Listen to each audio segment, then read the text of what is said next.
इंदौर में बीआरटीएस हटाने को लेकर हाई कोर्ट के सख्त रुख के बाद गठित वकीलों की मॉनिटरिंग कमेटी ने जमीनी हकीकत का जायजा लिया। कमेटी ने दौरा कर बीआरटीएस हटाने के काम की समीक्षा की और पूरे कॉरिडोर को हटाने में समय लगने की बात कही है। दरअसल हाई कोर्ट के निर्देश पर बीआरटीएस हटाने की प्रक्रिया की निगरानी के लिए बनाई गई 5 वकीलों की कमेटी ने इंदौर में बीआरटीएस कॉरिडोर का निरीक्षण किया है। निरीक्षण के दौरान कमेटी ने बीआरटीएस हटाने के काम की प्रगति को देखा।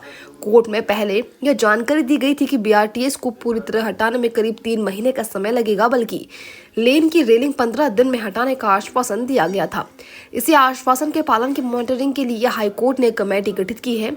गौरतलब है कि शहर की बिगड़ती ट्रैफिक व्यवस्था को लेकर दायर 3 जनहित याचिकाओं पर सुनवाई के दौरान कोर्ट ने सख्त रुख अपनाया है। सर, बीआरटीएस को हटाए जाने को लेकर जो इंस्पेक्शन था उसमें आप भी हैं, आपकी मॉनिटरिंग में पूरा काम किया जा रहा है इंस्पेक्शन का। अभी वर्तमान में बीआरटीएस की क्या स्थिति है और कितना समय लग सकता है इसको पूरा हटने में? बीआरटीएस को हटने में जो वर्तमान स्थिति वो तो ये है कि एक तरफ की रेलिंग उन्होंने हटा दी है। बीम जो है वो हटाने का काम कल शाम को चल रहा था। एलआईजी से आगे का जो स्पेस है उस स्पेस में बीम हटाने का काम चल रहा था। रेलिंग तो हमारे सामने गिराए जा चुके थे, लेकिन बीम हटना थे और बीम हटने के बाद वहां पर रोड का निर्माण होना है। कि जो गड्ढे हैं उन गड्ढों से धूल उड़ रही है और लोगों को परेशानी होने वाली है, तय बात है। तो फिर अपन कह सकते हैं कि अधूरा काम, आधा काम हुआ है, आधा काम तो इसके बाद ही होगा।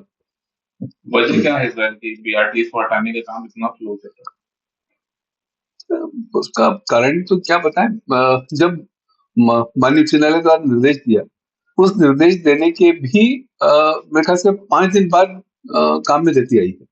यानी जब उन्होंने एक कमेटी बना दी, हम लोगों ने अपनी तरफ से जब उनको कहा कि अब हम इंस्पेक्शन के लिए आना चाहते हैं, उसके बाद काम में गति आई।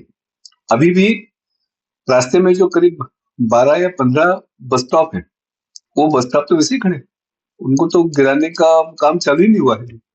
वो तो रास्ते में रुकावट पैदा करेंगे, आवागमन में, यातायात में रुकावट होना तो तय है।